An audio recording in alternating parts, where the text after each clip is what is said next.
여러분, 오늘 말씀은 이 갈릴리 지역을 다스리던 이 헤롯 안티파스의 그 잔인한 그 죄악상을 고발하면서 동시에 예수님의 사역이 이 갈릴리 지역을 벗어나서 더 많이 확장될 것을 암시하고 있는 내용입니다.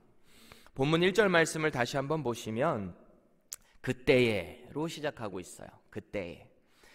이 그때는 과연 어떤 때일까요? 그때는 예수님이 갈릴리에서 많은 능력으로 그 지역에서 사역을, 역사를 나타내셨음에도 불구하고 이 고향 사람들의 선입견 때문에 예수님을 배척했던 바로 그때인 것입니다. 이 그때는 이스라엘 북쪽에 있는 갈릴리와 베레아 지역을 다스리고 있었던 이 헤롯 안티파스가 분봉왕으로 그 지역을 또 왕으로 다스리던 때죠. 여기서 말하는 이 분봉왕이라는 것은 쉽게 말하면 중세시대의 어떤 영주 정도로 보시면 될 것 같아요. 황제는 아니고요. 황제의 위임을 받아서 그 할당된 지역만 다스리는 영주 정도로 생각하면 되는 거죠. 유다의 모든 지역을 다스렸던 이 안티파스의 아버지가 헤롯 대왕이잖아요. 근데 그 아들들 셋이 있었는데 이 대왕이 죽고 나서 아들들에게 황제가 분봉왕으로 관할 지역을 나눠서 다스리게 했던 거죠. 그래서 헤롯 안티파스가 왕이 있었고요. 그리고 헤롯, 오늘 본문에 나오는 헤롯 안티파스 전에 헤롯 아켈라오라는 사람이 있었어요. 그 다음에 헤롯 빌립, 이렇게 3명의 왕에게 이 지역을 관할해서 다스리게 했다. 그래서 분봉왕이다라는 호칭을 쓰는 거죠. 그렇게 이 헤롯 안티파스는 예수님의 고향이었던 갈릴리 지역, 그리고 그 옆에 있는 베레아 지역까지 다스리던 왕이었어요. 바로 그때에 예수님에 대한 소문이 이 안티파스에게까지 들려왔다라는 내용으로 오늘 본문이 시작되는 거죠. 이 소문이라는 표현을 영어 성경으로 보니까 The fame of Jesus 이렇게 번역을 하고 있어요. 예수님의 어떤 명성을 들었다라는 거죠. 또 다른 번역 보니까 The news about Jesus예요. 그러니까 예수님에 대한 어떤 소식을 이 안티파스가 들었다라는 것입니다. 우리는 살아가면서 어떤 소문을 듣게 되면 거기에 반응하는 2가지 모습이 있어요. 그 소문에 요동되거나 아니면 그냥 무시하거나 둘 중 하나예요. 둘 중 하나. 근데 오늘 예수님의 소문을 들은 이 헤롯의 반응은 크게 요동되고 있는 쪽이다라는 것을 볼 수 있어요. 그럼 그가 들은 예수님의 소문은 도대체 어떤 것이었길래 그가 그렇게 요동했어야만 했는가 생각해 볼 필요가 있죠. 오늘 본문에는 그 소문에 대해 자세히 나와 있지는 않지만 이 평행 본문인 마가복음 6장에 가보면 그때 상황에 대해서 조금 더 자세하게 기술을 하고 있습니다. 예수님께서는 12제자를 먼저 이렇게 부르시고 훈련시키시면서 둘씩 짝지어서 복음을 선포하게 하고 회개를 선포하게 하셨어요. 그리고 그들에게 귀신을 쫓는 권능을 주시고 여러 가지 역사를 할 수 있는 예수님과 같은 그런 권능을 주셨습니다. 그리고 사역의 현장으로 그들을 둘씩 보내셔서 그들이 예수님이 하셨던 그 사역을 같이 일으키기 시작했어요. 그때 당시에 그 기록을 보니까 마가복음 6장 13절입니다. 많은 귀신을 쫓아내며 많은 병자에게 기름을 발라 고치더라. 그리고 14절이에요. 이에 예수의 이름이 드러난지라. 헤롯 왕이 듣고 이르되 침례 요한이 죽은 자 가운데서 살아났도다. 그러므로 이런 능력이 그 속에서 일어나느니라 하고, 예수님께서 일으켰었던 그 초자연적인 역사들, 그 권능이 이 제자들에게도 동일하게 일어난 것이 소문으로 퍼져가기 시작했습니다. 우리가 여기서 주목해 볼 만한 것은 그 소문이 퍼져나니까 어떻게 됐대요? 예수님의 이름이 드러나게 된 것입니다. 제자들의 그 사역을 통해서 제자들이 드러난 것이 아니라 예수님이 드러나셨다. 예수가 도대체 누구이기에 그런 능력을 가지고 있고 또 그런 엄청난 능력을 전수할 수 있는가에 대한 소문이, 궁금증들이 이렇게 퍼지기 시작했다는 거죠. 그래서 마가복음 6장 15절에 가보니까 어떤 이는 그가 엘리야라 하고 또 어떤 이는 그가 선지자니 옛 선지자 중에 하나와 같다 하되. 그 다음에 이제 헤롯의 반응이에요. 헤롯은 듣고 이르되 내가 목벤 요한 그가 살아났다 하더라. 각자 나름대로 생각하고 있는 그 예수님, 이 사람은 한 이 정도일 거다라고 하는 자기의 생각에 따라 예수님을 보고 있었다라는 것입니다. 사람은 누구나 자기 생각대로 누군가를 보고 평가하기 좋아하죠. 다 그러기 마련이에요. 예수님이 일으키시는 능력이 감히 인간의 영역이 아닌 것을 보고 있음에도 불구하고 각자가 생각하는 그 마음에 예수님을 제한하고 있는 거죠. 그리고 평가하는 것입니다. 앞선 예수님의 그 사역을 보고 있음에도 불구하고 예수님을 메시아로 인정하고 있지 않는 갈릴리 사람들 보세요. 고향 사람들이다 보니까 저 사람 목수의 아들 요셉의 아들 아니야? 아니 내가 저 형제 자매들 특히 다 알고 있는데 같이 자라고 함께 있었는데 저 사람이 뭐 특별한 사람이라고 자기의 선입견을 가지고 가서 예수님을 제한하는 거죠. 자기가 알고 있는 지식으로 예수님을 제한하고 있는 거예요. 오늘 헤롯 안티파스 역시 예수님의 소문을 듣고 자신이 알아왔던 가장 독특하고 또 기계가 뛰어났던 사람, 하나님의 사람, 침례 요한이 부활했구나 라고 생각을 하고 있는 것입니다. 그럼 헤롯은 왜 그 예수님의 소문을 들으면서 침례 요한이 부활했다라고 생각했을까요? 왜? 어떤 사연이 있었길래 그랬을까라는 거죠. 한편으로는 이 헤롯 안티파스의 마음 가운데는 이 예수님의 그 행적 소문을 들으면서 보통 사람은 아니다라는 것을 깨닫는데 자기의 마음 가운데는 계속 자신이 죽였던 침례 요한이 마음 가운데 계속 걸리는 거예요. 왜 귀신 영화 같은 거에서도 보면 보통 귀신이 꼭 누구로 나타나요? 그 주인공이 가장 두려워하는 어떤 존재, 혹은 주인공만 알고 있는 비밀을 알고 있다가 죽은 어떤 존재, 그런 사람이 보통 귀신으로 두렵게 나타나는 것을 우리는 보게 됩니다. 헤롯에게는 침례 요한이 그런 존재였다라는 것입니다. 헤롯이 침례 요한을 죽일 수밖에 없었던 이유가 뭐였을까요? 오늘 본문에서는 불법으로 재혼을 했을 때 침례 요한이 그것을 지적했다라는 이야기를 하고 있어요. 4절 보세요. 당신이 그 여자를 차지한 것이 옳지 않다 하였습니다. 그러자 5절에 헤롯이 요한을 죽이려 하되 무리가 그를 선지자로 여김으로 그들을 두려워하더니. 어떤 여자를 차지했는데 그 차지한 것이 불법이었다는 거예요.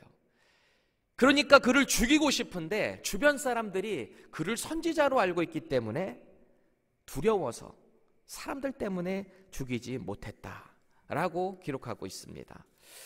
사실 오늘 본문에서만 보면은 헤롯이 그냥 어떤 그를 선지자로 보고 있는 무리들이 두려워서 죽일 수 없었다, 그냥 그 정도로 이야기하고 있지만 사실은 헤롯 역시 침례 요한을 하나님의 사람으로 인정하고 보고 있었어요. 침례 요한을 두려워했다라는 것이죠. 마가복음 6장 20절 같이 보실까요? 헤롯이 요한을 의롭고 거룩한 사람으로 알고 두려워하여 보호하며 또 그의 말을 들을 때에 크게 번민을 하면서도 달갑게 들음이러라. 무슨 말이죠? 하나님의 사람으로, 의인으로 그가 어떤 지적을 했을 때 찔림이 있었다라는 거예요. 그리고 돌이키려고 했던 적도 있었다라는 것을 이야기하고 있죠. 사람은 누구나 자기가 한 행동을 지적하는 사람을 달가워하지 않습니다. 좋아하는 사람 있으세요? 없죠. 거의 없어요. 특히 아무도 모를 것 같은, 나만 알고 있을 것 같은, 그리고 감히 이것을 얘기할 수 없는 내가 위치에 있을 때 그것을 누군가 나를 지적을 하면 수치스럽죠. 그리고 그 지적한 사람을 죽이고 싶을 정도로 마음 가운데 앙심을 품을 수도 있습니다. 반면에 그것을 하나님의 음성으로 듣고 돌이킬 수 있는 사람은 어떻게 해서 그렇게 할 수 있을까요? 그때는 믿음의 용기가 필요한 거예요. 말씀 가운데 겸손하게 자신을 비춰볼 수 있는 믿음의 용기가 필요한 거죠. 그런데 헤롯 안티파스는 그렇지 못했어요. 하나님의 사람이 말하는 이 회개의 초청을 달갑게 듣지 못했다라는 것입니다. 그래서 요한을 옥에 가뒀어요. 죽이지는 못하겠고 왕으로서 뭔가는 해야 되겠는데, 내가 이래봬도 이 지역을 다스리고 있는 분봉 왕인데, 그래서 가둔 거죠. 그렇게 시간이 지나고 자신의 생일이 찾아왔어요. 그래서 그 연회에 많은 귀인들을 불러 모읍니다. 그리고 이 사람이 술에 취했던지 그 상황 가운데 자신이 그렇게 불법함으로 결혼한 헤로디아의 딸 살로메가 와서 춤을 추는 모습을 봤어요. 기분이 얼마나 좋았던지 이 마음 가운데 뭐든지 다 해주고 싶은 거예요. 그래서 이런 망발을 합니다. 마가복음 6장 23절 보세요. 또 맹세하기를 무엇이든지 내게 구하면 내 나라의 절반까지도 주리라 하거늘. 제가 이 말을 왜 망발이다 라고 하냐면, 이 당시에 분봉왕이었잖아요. 분봉왕, 황제는 아니에요. 분봉왕이라는 것은 로마 황제에 의해서 정해진 구역만 관장하는 왕이었어요. 황제의 허락 없이 마음대로 땅을 자기가 줄 수 있는 그런 위치가 아니에요. 그럴 권리도 없고 힘도 없고 지위도 안 되는 사람이에요. 권한이 없어요. 더군다나 하나님의 사람, 하나님의 백성이 있는 유대 땅에서 어떤 누군가를 죽일 때 율법에 의하면 반드시 재판에 데리고 나가야 돼요. 재판도 없이 마음대로 그 자리에서 죽인다? 그 누구도 할 수 없었던 하나님의 법을 어기는 행위가 되는 거죠. 그럼 이 헤롯과 재혼한 헤로디아의 입장을 한번 생각해 볼까요? 남편을 버리고 재혼한 그 자기의 죄를 계속해서 드러내고 있는 침례 요한이 그녀에게 어떻게 다가왔을까요? 얼마나 그 지적을 할 때마다 수치스럽고 뼈가 아팠을까요? 뼈 때리는 이야기를 자꾸 하니까. 이혼하고 재혼한다는 것은 결코 쉬운 일은 아니죠. 그냥 한순간에 마음 먹어서 그렇게 할 수 있는 상황도 아닐 뿐더러 이혼했다 재혼하는 거 쉬운 일 아닙니다. 더군다나 그녀는 이미 헤롯 빌립과 결혼해서 이 딸을 가지고 있는 유부녀였잖아요. 바꿔 말하면 헤롯 안티파스는 자식이 딸린 유부녀, 그것도 자기의 이복 동생인 헤롯 빌립의 가정을 파괴한 그런 큰 죄를 짓고 있었다라는 것입니다. 가족을 도둑질하는 죄를 지었다라는 거죠.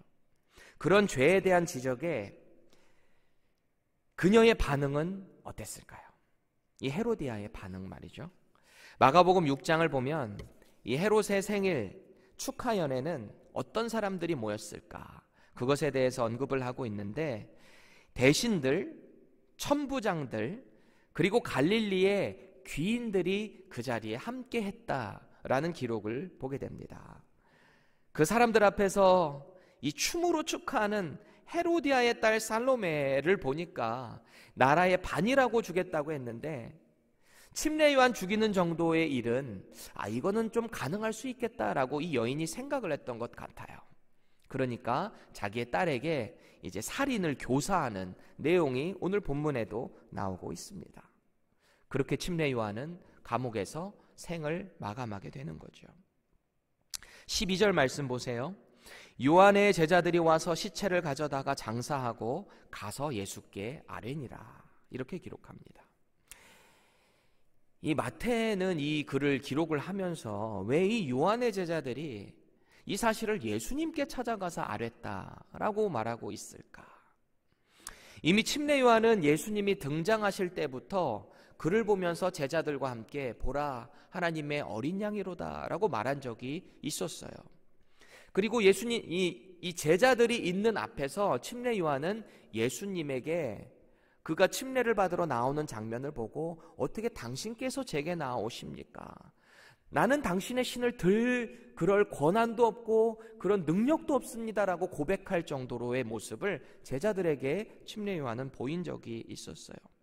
또 누가복음 7장에 가보면 자신의 제자들에게 예수님이 바로 하나님이 보내시겠다라고 하신 그분이 맞냐? 가서 좀 확인 좀 해와라 라고 시킨 적도 있었어요. 아마도 요한의 제자들은 이 헤롯에 의해서 죽은 이 머리가 잘려나간 그 시신을 장사 지낸 뒤에 이 사실을 예수님께 알림과 동시에 이 내용은요, 마치 이들이 이제는 예수님의 제자로 흡수되었다라는 것을 좀 암시하고 있는 듯한 것도 우리는 생각해 볼 수 있어요. 이 역사적인 기록에 의하면은 당시 헤롯 이 안티파스는 유다 인근 나라였던 이 사바티안이라는 나라가 있는데 거기에 왕인 아레타스 그 딸과 원래 결혼을 했었거든요. 이 헤롯 안티파스는. 그런데 이 헤로디아를 보고, 그러니까 헤로디아가 이복 동생인 헤롯 빌립의 와이프였는데 이 여인을 보고 그를 유혹하기 시작한 거죠. 마음을 품었고 유혹했고 결국은 본처를 버리고 여기랑 재혼을 한 거예요. 그러니까 이 본처는 고국으로 돌아갔겠죠. 자기 본국으로. 그렇게 돼서 실제 역사 가운데 유다와 이 나라의 전쟁이 크게 벌어지게 됩니다. 결국 안티파스는 이 전쟁에서 참패를 했다라고 그래요.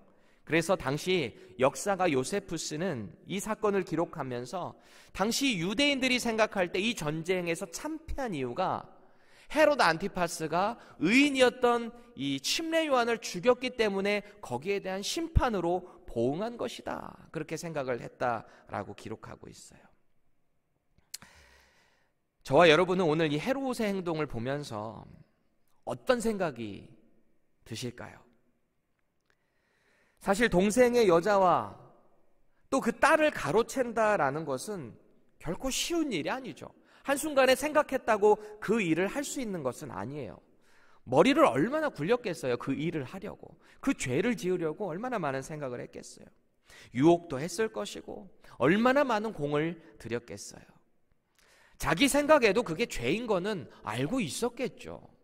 알고 있었겠죠. 그런데 도저히 포기하고 싶지는 않았던 거예요. 아마 헤롯 안티파스는 그런 생각을 했을지도 몰라요. 이번 한 번만 눈 딱 감고 요번만 하자. 요번만 하자. 자꾸 침례 요한이 뭐라고 하니까 이번 한 번만. 그리고 저 침례 요한 그냥 옥에 가뒀다가 나중에 좀 풀어주지. 그렇게 생각했을지도 모르겠어요. 그런데 여러분, 죄가 그렇게 호락호락할까요? 죄는 결코 호락호락하지 않습니다. 오죽하면 야고보 기자는 이렇게 기록해요. 욕심이 잉태한즉 죄를 낳고 죄가 장성한즉 결국에는 사망을 낳는다 라고 말을 하고 있는 거죠. 죄는 호락호락한 것이 아니에요. 하나를 내주면 전체를 내줘야 할 때가 반드시 온다라는 것입니다. 이 헤롯의 입장에서 볼 때 그렇게 어렵게 재혼했는데 그 죄를 지적하는 침례 요한의 말이 얼마나 거슬렸겠어요. 밤마다 이 귀에서 맴돌았을지도 모를 것 같아요. 부정하게 동생의 아내를 차지한 것은 옳지 않습니다. 오늘 본문 가운데 옳지 않다, 옳지 않다, 옳지 않다, 옳지 않다. 밤마다 이 귀 가운데 얼마나 맴돌았을까요? 오늘 본문에 나타나는 헤롯에게는 마음속 깊은 곳에 이것에 대한 두려움이 계속 자리 잡고 있었던 것 같아요. 자신의 죄를 지적하는 침례 요한은 죽이고 싶지만 그가 의인인 것을 알기에 그의 말을 두려워했어요. 그의 말 자체를 두려워했다는 거예요. 또 요한이 자꾸 죄를 지적하니까 수치스럽고 너무 화도 나서 그를 죽이고 싶은데 주변 사람들이 그를 의인으로 알고 하나님의 사람으로 선지자로 알고 있기 때문에 그를 또 죽일 수가 없어요. 왜요? 주변 사람들이 두려워서. 그런데 이 두려운 마음을 다 극복하고 침례 요한을 죽였던 그 동기가 어디서 왔습니까? 그 자리에 모인 많은 사람들 앞에서 내가 맹세를 했기 때문에 이 맹세를 다시 돌이키는 것이 수치스러워서 체면이 구겨지는 것이 두려워서 그렇게 죽이기 어려웠던 침례 요한을 그렇게 쉽게 죽여버리는 모습입니다. 저와 여러분들 가운데는 어떤 두려움이 있나요? 과거에는 어떤 두려움 때문에 하나님의 말씀을 진리로 받아들이지 못하고 거스릴 수밖에 없었나요? 혹은 현재는 어떤 말씀에 즉각적으로 반응하지 못하고 계속 주저앉아 있습니까? 어떤 두려움 때문인가요? 오늘 헤롯은 이 한 가지를 분명히 알았어야만 했습니다. 그가 두려워해야 할 대상은 침례 요한도 아니고 주변 사람들도 아니었어요. 하나님의 말씀이 육신이 되셔서 이 땅에 오신 그 예수 그리스도의 소문을 듣고 예수님을 두려워했어야 한다라는 것입니다.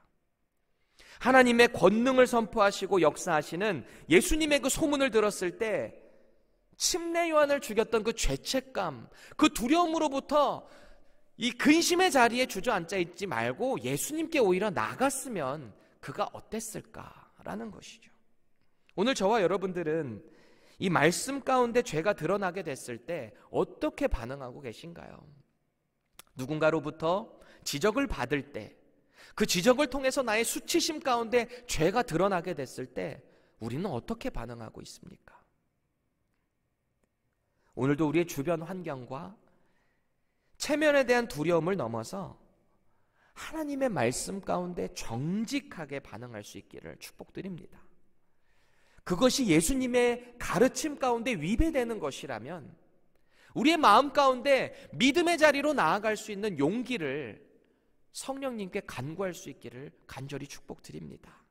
그래서 오늘도 그 주님께서 주시는 말씀 가운데 예수님을 기억하고 또 우리의 모습을 통해서 예수님의 제자들이 그렇게 했던 것처럼 예수님의 이름을 드높이고 말씀 가운데 날마다 반응함을 통해서 하나님의 선한 영향력을 세상 가운데 드러낼 수 있는 저와 여러분들 될 수 있기를 간절히 축복드립니다.